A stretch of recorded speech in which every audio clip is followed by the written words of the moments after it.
नमस्ते. तुम्ही ज्या क्षेत्रात आहात, ज्योतिषशास्त्र, अंकशास्त्र, त्या ज्योतिषशास्त्राच्या माध्यमातून किंवा अंकशास्त्राच्या माध्यमातून आपण कोणत्या कोणत्या गोष्टी बघू शकतो, कोणत्या कोणत्या प्रिडिक्शन्स आपण करू शकतो? मुळात ज्योतिषशास्त्र आणि अंकशास्त्र ही दोन वेगळी शास्त्र आहेत. आपण आता ज्योतिषशास्त्रावरती बोलूया. तर आपल्या दैनंदिन जीवनात घडणाऱ्या ज्या घटना आहेत त्याचा मागोवा आपण ज्योतिषशास्त्राद्वारे घेऊ शकतो. पण इथे एक गोष्ट लक्षात घेतली पाहिजे की ज्या घटना आपल्या जीवनात म्हणा किंवा परिस्थितीत म्हणा, आपल्या आजूबाजूच्या परिसरात म्हणा, हमखास घडणाऱ्या असतील त्यांचाच मागोवा आपण ज्योतिषशास्त्राच्या आधारे घेऊ शकतो. ज्या घटना घडणारच नाही अशा घटनांचा समावेश ज्योतिषशास्त्राच्या कक्षेत होत नाही. उदाहरणार्थ सांगायचं झालं तर तुम्हाला माहिती आहे की आजपासून सुपर 8चे साखळी सामने क्रिकेटमध्ये सुरू होत आहेत. त्याच्यानंतर निवडणुका होत असतात किंवा एखाद्या व्यक्तीचं लग्न, करिअर याबद्दलचे प्रश्न असू शकतात.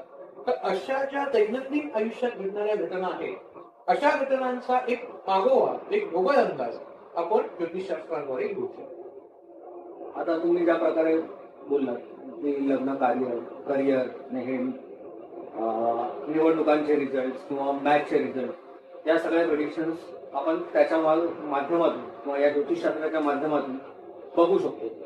आता आजच्या तारखेला मी तर लग्न परत करू शकत नाही, कारण माझं एकदा लग्न झालेलं आहे आणि सध्या करायची माझी इच्छा नाही, माझी आमूच मागलेली आहे. करिअर तर माझं सेट आहे, त्याच्यामुळे तिथे पण काही इश्यू नाही. निवडणुका आता सध्या झालेल्याच आहेत. तर आता आपण जे सुपर 8चे सामने जे चालू होतील, आजपासूनच जे चालू होतात, त्याच्याबद्दल आपण काही प्रिडिक्शन करू शकतो आणि जर करू शकतो तर त्याच्यामध्ये तथ्यता किंवा त्याच्यामध्ये जे प्रिडिक्शनचे जे पर्सेंटेज आहे किंवा आपलं खरं येण्याची शक्यता जी आहे ती कितपत असू शकते? हा चांगला प्रश्न आहे. आता हे सुपर 8 मधले जे साखळी सामने आहेत हे घडणारच आहे, बरोबर. त्यामुळे येत्या काळात या घडणाऱ्या ज्या घटना आहेत त्याचा मागोवा आपण ज्योतिषशास्त्राद्वारे निश्चितच घेऊ शकतो. ज्योतिषशास्त्रामध्ये प्रामुख्याने ग्रह, नक्षत्र, राशी यांचा विचार केला जातो आणि त्यानुसार एक काळाचा अभ्यास करून ती घटना कोणासाठी फेवरेबल असेल, कोणाला अनफेवरेबल असेल, त्याचा एक मागोवा आपल्याला घेता येईल. आता लक्षात घ्या की हे शास्त्र आहे आणि कोणतंही शास्त्र हे परिपूर्ण नसतं, कारण प्रत्येक शास्त्रामध्ये नेहमी प्रगती होत असते आणि जी प्रगती होत असणं अपेक्षित पण आहे. कारण जर प्रगती थांबली की ते शास्त्र तिथे स्टक होतं. ज्योतिषशास्त्राचंही असंच आहे. ज्योतिषशास्त्रात सुद्धा प्रगती होत आहे आणि ती कायम होत राहील हे आपण गृहीतच धरलं पाहिजे आणि ते होणारच आहे.